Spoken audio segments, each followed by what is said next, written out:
नमस्कार। स्वागत है आपका मेरे सत्यमेव जयते चैनल में यानी एसटीवी में और मैं हूं डॉक्टर हरीश चंद्र लखेड़ा। दिल्ली में इन दिनों एक पार्टी बड़ी चर्चा में है और वो पार्टी है भारतीय जनता पार्टी के मीडिया डिपार्टमेंट के एचओडी और गढ़वाल संसदीय क्षेत्र से भारतीय जनता पार्टी के ही सांसद अनिल बलूनी की। उन्होंने इगास जो एक पर्व होता है उत्तराखंड का, उसके अवसर पर एक पार्टी दी थी और यह पार्टी इसलिए चर्चा में नहीं है कि वहां पे प्रधानमंत्री आए थे, या ये पार्टी इसलिए भी चर्चा में नहीं है कि वहां पर जो बाबा रामदेव या बाबा बागेश्वर जैसे हस्तियां भी आई थी, या ये पार्टी इसलिए भी चर्चा में नहीं है कि वहां पर मीडिया के जो चमकते सितारे हैं, चाहे चैनलों के हैं या अखबारों के या चैनलों के मालिक या बड़े नाम, वो आए थे। या इसमें यह भी चर्चा में नहीं है कि इसके व्यंजन, चाहे पहाड़ी व्यंजन हो या ऑल ओवर इंडिया के जो भी थे वो थे। ये एक और मामले में चर्चा में है और खास तौर पर मीडिया सर्किल में। उत्तराखंड के लोगों में तो ही, पॉलिटिकल पार्टी में उतनी नहीं जितनी कि खास तौर पर मीडिया के सर्किल में ये चर्चा में है। आखिर क्या है इसका संदेश? ये पार्टी इसलिए चर्चा में है कि आखिर इस पार्टी के माध्यम से अनिल बलूनी क्या संदेश देना चाहते हैं। क्या वे शक्ति परीक्षण में आगे निकले हैं उत्तराखंड की जो राजनीति है, या फिर वे जो उत्तराखंड की मुख्यमंत्री की कुर्सी है उधर आगे बढ़ते दिख रहे हैं? जी, ये चर्चा में है। ये मेरी बातें नहीं है, जो कि मीडिया सर्किल में है। चाहे प्रेस क्लब आप चले जाइए, चाहे किसी भी पार्टी के जो पॉलिटिकल सर्किल है, लोग होते हैं, उसमें चर्चा में है। लेकिन है क्या, इसी पर मैं बात करूंगा। लेकिन जब तक मैं आगे बढ़ूं, आपसे अनुरोध है कि मेरे इस चैनल को सब्सक्राइब अवश्य कर दीजिए। और एक हिमालयी सभ्यता पर, और वैसे वो पूरे विश्व की सभ्यता, ब्रह्मांड तक की हम बात करते हैं, उसमें हिमालयी लोग, उसको भी देखिएगा, हिमालयी लोग। तो अब बात करते हैं अनिल बलूनी की इगास पार्टी की। सबसे पहले तो मैं बता दूं कि इगास क्या है। बहुत से लोग अलग अलग तरह की बातें बताते हैं उसमें, लेकिन जो सत्य और जो ऐतिहासिक तथ्य है उसको मैं बताता हूं। आमतौर पर लोग ये कहते हैं कि भगवान राम जब अयोध्या पहुंचे थे तो वहां जब सूचना वहां की कि राम भगवान पहुंच गए हैं, दूर दराज के इलाकों में, खासतौर पर उत्तराखंड में देर से पहुंची थी। और तब 14 दिन बाद या 14-15 दिन बाद जो भी है ये मनाई जाती है, ये इसलिए मनाई गई। लेकिन एक तर्क इसमें आता है कि क्या भारत के दूसरे इलाकों में तब सूचना के तंत्र इतना अच्छे थे कि वो पहुंच गए थे? क्या वहां सैटेलाइट टीवी लगे थे आज की तरह से? तब भी तो ऐसे ही था। लेकिन ये थ्योरी ही बिल्कुल गलत है। दूसरी थ्योरी ये कही जाती है कि तिब्बत के साथ युद्ध में जब महिपत शाह की सेना जीत आई थी, उसमें चाहे माधव सिंह भंडारी और रिखोला नेगी, इनकी जो सेना आई थी, और ये लेट पहुंची थी इसके बाद, युद्ध के बाद जब दिवाली मनाई गई थी, तो तब ये फिर मनाई गई थी उस जीत में। एक ये भी है, हाँ, ये कुछ ऐतिहासिक है। लेकिन इससे पहले की कथा और है। इसकी कथा यह है कि आप जानते हैं कि पूरे विश्व में अलग अलग रेस, जातियां एक स्थान से दूसरे स्थानों पे जाती रही हैं। हिमालय में जब खस आए थे तो वहां पर उससे पहले कोल, नाग, किरात, कई जातियां थी। और इनमें जब युद्ध हुआ था तो खसों ने नागों को और कोलों को हरा दिया था। और इसका प्रमाण आज भी आप हिमाचल प्रदेश में चले जाइए। हिमाचल प्रदेश में एक नरमुंड एक जगह है, वहां पर यही चीज मनाई जाती है आज भी। तो ये युद्ध जो था, खसों ने जब विजय प्राप्त की थी कोल और नागों पर, उसकी विजय के उपलक्ष्य में उन्होंने दीप जलाए थे। क्योंकि खस भी आर्यों की ही एक रेस थी, इसलिए अग्नि को भी पवित्र मानते थे, अग्नि जलाई गई थी। यह मुख्य तौर कथा है, ये लोगों को समझ लेनी चाहिए। खैर, ये आप चाहें डिटेल में तो जो मेरा चैनल है हिमालय लोग, उसमें बहुत सी वीडियो है हिमालय की कथाओं पे, आप देख सकते हैं, जिसको हिमाचल प्रदेश में बूढ़ी दिवाली भी कहते हैं। ये सब वही कथा है। लेकिन अब हम बात करते हैं अनिल बलूनी की पार्टी की। अनिल बलूनी वैसे पिछले कई सालों से इगास पार्टी दिल्ली में मनाते रहे। उनका यह आह्वान रहा है कि दिवाली गांव में मनाई जाए। ये उसी परंपरा या उस आह्वान का एक हिस्सा है। इस बार प्रधानमंत्री नरेंद्र मोदी भी आए थे, तो उत्तराखंड के मुख्यमंत्री पुष्कर सिंह धामी भी आए थे, तो रक्षा मंत्री राजनाथ सिंह, उपराष्ट्रपति धनखड़ साहब वगैरह बहुत से लोग आए थे। ये तो आए थे। देखा जाए तो हम तौर पर जो भी इस तरह की पार्टियां होती आते रहते हैं, पीएम भी जाते हैं, ये इसमें भी इतनी बड़ी बात नहीं। लेकिन इस मामले में यहां पर चूंकि पीएम पहली बार आए और एक सांसद के घर पे आए, तो वो बड़ी बात थी, एक बड़ा मैसेज था। और पॉलिटिकल जो सर्किल है या मीडिया का जो सर्किल है, उसमें यही चर्चा है कि आखिर पीएम मोदी इस बार वहां क्यों चले गए। जाते हैं, उनके पुराने संबंध है, जब वो सीएम थे, बलूनी वहां गुजरात में थे राज्यपाल के साथ, भंडारी जी के साथ, तब से अच्छे संबंध है, वो ठीक है, सभी जानते हैं। तो सवाल यह है कि इसका मैसेज क्या है। कहा जा रहा है कि उत्तराखंड में 2 उपचुनाव भारतीय जनता पार्टी हार चुकी है, चाहे बद्रीनाथ का चुनाव हो, चाहे मंगलौर का, और अब है केदारनाथ का चुनाव चल रहा, उपचुनाव।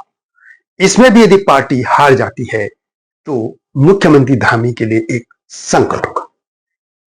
दूसरा एक मैसेज ये है, ये जो मैं अपने तरीके से नहीं कर रहा, ये जो सर्किल है जर्नलिस्टिक, वो ये कह रहे हैं, जो ये चर्चाएं हैं, चाहे उत्तराखंड के लोग करें, चाहे भारतीय जनता पार्टी से जुड़े लोग करें, चाहे मीडिया के लोग करें, ये उनकी बातें, मेरा कोई इसमें आकलन नहीं है। मैं अपना आकलन फिर कभी दूंगा। दूसरी बात ये कही जा रही है कि यदि ये तीसरा चुनाव भी धामी हार जाते हैं तो उनकी कुर्सी पर संकट आएगा। एक और बात है कि आपने देखा होगा कि जब लोकसभा के चुनाव है, तीसरी बार मोदी पीएम बने, तो उत्तराखंड से यह माना जा रहा था कि 2 लोगों के नाम थे मंत्री बनने में। एक त्रिवेंद्र सिंह रावत जो पूर्व मुख्यमंत्री हैं, क्योंकि आमतौर पर भारतीय जनता पार्टी ने देश भर के जितने भी उनके अधिकतर मुख्यमंत्री जो रहे हैं पूर्व, उनको केंद्र में मंत्री बना दिया, तो उनका भी नाम चल रहा था, लेकिन वो भी उनको अकेले त्रिवेंद्र सिंह रावत है जिनको नहीं बनाया गया। फिर था कि बलूनी, क्योंकि उत्तराखंड के सामाजिक और राजनीतिक या क्षेत्रीय जो समीकरण है उसके हिसाब से बलूनी नंबर 1 पे बैठ रहे थे, लेकिन उसमें पुष्कर सिंह धामी की चली और उन्होंने, यह कहा जाता है कि अजय टम्टा उन्हीं के कहने पर पीएम ने उनको मंत्रिमंडल में लिया, यानी बलूनी यहां चूक है। संदेश ये जा रहा था कि इसका मतलब अब मोदी और शाह के दरबार में जो बलूनी है उनकी थोड़ी सी हनक कम हुई है, लेकिन इनके आने से हनक फिर वही कायम होगी। एक संदेश ये माना जा रहा है, ये लोग कह रहे हैं। तीसरा ये था कि चाहे पॉलिटिकल सर्कल हो या चाहे ये मीडिया का सर्कल, मीडिया के लोग तभी किसी को, खासतौर पर कि किसी भी उगते सूरज को सलाम ठोकते हैं। आज भारतीय जनता पार्टी सत्ता में है तो सब उनकी खबरें लिखेंगे। पहले कांग्रेस या उनका ग्रुप जो एनडीए था, गठबंधन, वो था, उनकी खबरें होती है, सभी के लिए है। बलूनी जितने पावरफुल दिखेंगे उतना मीडिया भी उनकी बात मानेगा। पीएम की खबरें तो सभी छापेंगे, चाहे कोई भी पार्टी हो, सभी को लिखना। लेकिन बलूनी की बात, यदि बलूनी के कार्यक्रम में पीएम आते हैं तो एक संदेश अलग जाता है। इसीलिए चाहे इंडिया टुडे की मालकिन हो या बड़े बड़े नाम, संपादकों के नाम लेने की जरूरत नहीं है, या एंकर, या बहुत ये सभी लोग आए थे जो उगते सूरज जिनको कहते हैं, चमकते सितारे, या फिर वे लोग जो उत्तराखंड के बीट या बीजेपी के या वो देखते हैं, वो भी आए थे। वो अलग बात है कि उत्तराखंड के लगभग 150 लोग, उत्तराखंड के पत्रकार दिल्ली में हैं। उनमें से वो पुराने लोग जो बहुत सीनियर लोग भी हैं, या जो चाहे बीजेपी की कवर करते रहो, उनको किसी को बुलाया तक नहीं गया, या ठीक है वो किसको बुलाए या न बुलाए वो उनका अधिकार है, हम इसको बोलना नहीं चाहते। लेकिन अब ये मैं इसलिए कह रहा हूं कि आमतौर पर बहुत कई पार्टियों में हम भी जाते रहे हैं, चाहे बिहार का कोई मंत्री आप देख लीजिए, या नेता रहा हो, या उत्तर प्रदेश का रहा हो, या आप महाराष्ट्र का ले लो, राजस्थान का, उस दिल्ली में उनके इलाके के चाहे बुजुर्ग लोग भी हैं उनको बुलाया जाता था। और इस मामले में मैं पहले के लोगों नहीं जानता, लेकिन इस मामले में मैं भगत सिंह कोश्यारी पूर्व मुख्यमंत्री और हरीश रावत पूर्व मुख्यमंत्री को यह बात जरूर कहूंगा कि उनकी जो भी पार्टियां होती थी वो सबको, अधिकतम जो भी उनके संपर्क में होते थे या नाम होते थे, जितने संपर्क होता, सबको बुलाते थे। तो खैर मैंने पहले कह दिया, बलूनी जी किसको बुलाए, उनका एक उनका अधिकार है, विशेष अधिकार है, उसके हम कुछ नहीं कह सकते। लेकिन इसमें उत्तराखंड के लोग की भागीदारी बहुत कम थी। इसके अलावा इसमें बड़े बाबा रामदेव और एक चिदानंद या कुछ नाम है, योगी संवत ऐसे कुछ एक स्वामी हैं, वो भी थे, हरिद्वार के, बड़ा नाम है। और ये एक जो आजकल चमकते सितारे हैं बाबा बागेश्वर, वो भी आए थे, बहुत से लोग आए थे। इसके अलावा उत्तराखंड से ये कह रहे हैं कि एक टीम भी आई थी पत्रकारों की, संभवतः कौन थे इसके नाम हमें नहीं मिल पाए, लेकिन उसमें उमेश शर्मा जो कि पत्रकार भी थे या जो विवादित भी रहे हैं काफी, लेकिन वो अनिल बलूनी के हर कार्यक्रम में वो भी दिखते, वो भी यहाँ पे आए थे। इस बार एक चीज देखने को मिली कि इस बार अमित शाह नहीं आ पाए, कह रहे हैं कि वो महाराष्ट्र में या कहीं फंस गए थे, इसलिए एक अमित शाह भी नहीं दिखे। इसके अलावा एनएस से डोभाल जी भी नहीं दिखे, और संभवतः सीडीएस जो है चौहान जी वो भी नहीं दिखे। उपराष्ट्रपति होना, प्रधानमंत्री का होना, रक्षा मंत्री का होना, या बीजेपी के बड़े बड़े नेता होना, ये सभी, या उत्तराखंड के तो मुख्यमंत्री तो धामी थे, पूर्व मुख्यमंत्री त्रिवेंद्र सिंह रावत और भी बहुत से नेता वहां आए थे, लेकिन उसमें निशंक नहीं दिखे।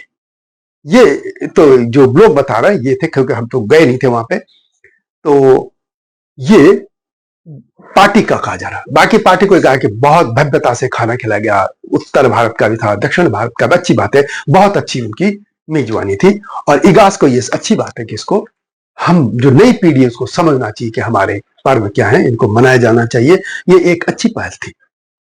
कुल मिला के ये तो उसका पार्ट हो गया मनाने का, बुलाने का, लेकिन इसका संदेश यही था कि अब जो आधी बात मैंने रह दी थी, 3 चुनाव, तीसरा चल रहा है, 2 चुनाव उपचुनाव भारतीय जनता पार्टी आ गए, तीसरा यदि हार गए तो, और इसके अलावा एक और चर्चा उड़ाई जा रही है।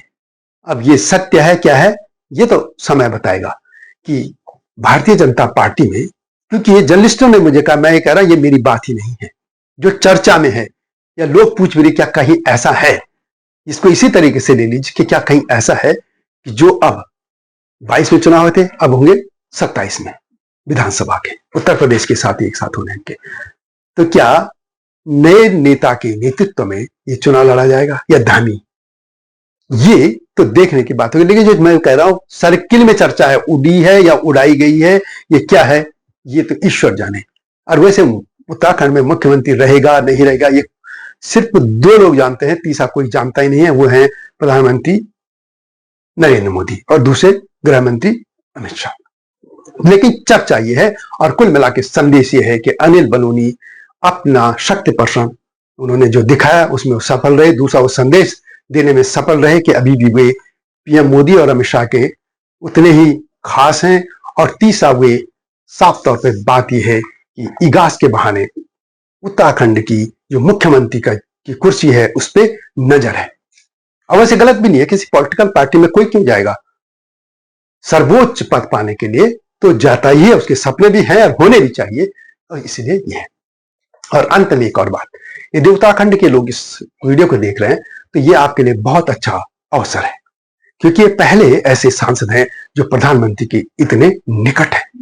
वैसे तो हेमंती नंदन बावड़ा भी थे, लेकिन वो अपने दम पे थे, और जब वो सांसद बने तो उनकी प्रधानमंत्री इंदिरा गांधी से बिगड़ चुकी थी, तो इतने करीब। वैसे मंत्री भी रहे, सतपाल महाराज भी मंत्री रहे, खंडूरी जी मंत्री रहे, बहुत से लोग मंत्री रहे, भक्त दर्शन रहे, बहुत से लोग।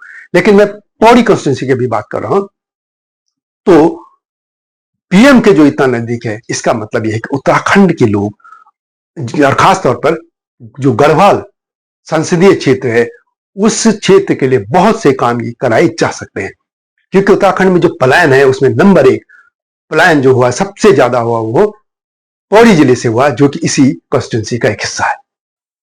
इसलिए गढ़वाल संसदीय क्षेत्र के लोगों के लिए एक सुनहरा अवसर है कि उनका सांसद प्रधानमंत्री के बहुत करीब है, इसलिए वे अपने क्षेत्र के विकास के लिए बहुत से काम से करा सकते हैं।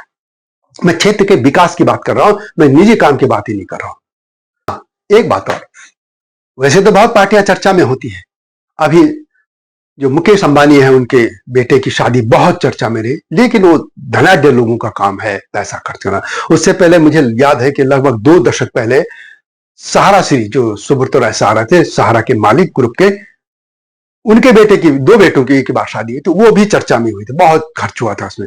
लेकिन ये पार्टी इसलिए चर्चा में है कि पीएम वहां पहुंचे थे। पूरा ये कह सकते हैं कि पॉलिटिकल जो पावरफुल भारत का है जो भी, या चाहे वो मीडिया का संस्थान का है, चाहे ये जो धार्मिक लोग हैं या जो बाबा टाइप लोग हैं, वहां पहुंचे थे। तो इसका मतलब बहुत बड़ा शक्ति का केंद्र उस समय सांसद बलूनी का घर बन गया था, और उस जगह जो सबसे पावरफुल लोग पहुंचे थे, इसका मतलब वो व्यक्ति कितना ताकतवर होगा। और यदि वो व्यक्ति ताकतवर है तो वो अपने क्षेत्र के लिए कितना काम करा सकता है, इसका उत्तराखंड के लोगों को और खासतौर पर गढ़वाल संसदीय क्षेत्र को इसका लाभ उठाना चाहिए। तो उत्तराखंड के लोगों को, खासतौर पर पौड़ी संसदीय क्षेत्र के लोगों को यह मान लेना चाहिए कि अब उनके काम नहीं रुकेंगे और उनको इस सुअवसर का फायदा उठाना चाहिए कि उनका एक सांसद प्रधानमंत्री हो, गृह मंत्री हो या और भी जो है ताकतवर लोग उनके निकट है और आपके पूरे काम हो सकते हैं यदि आप अपने इलाके की, मैं बात कर रहा हूं, निजी काम की बात कर रहा हूं। इसका आपको सदुपयोग करना चाहिए इस सुअवसर का। वीडियो कैसी लगी कमेंट में अवश्य लिखें। वीडियो यदि आपको पसंद आए तो इसको शेयर भी कीजिए, लाइक भी कीजिए और जल्दी आऊंगा नई स्टोरी के साथ। तब तक नमस्कार। हिमालय पे पेड़ हो तो गीत गाएंगी नदियाँ, गीत गाएंगी नदियाँ।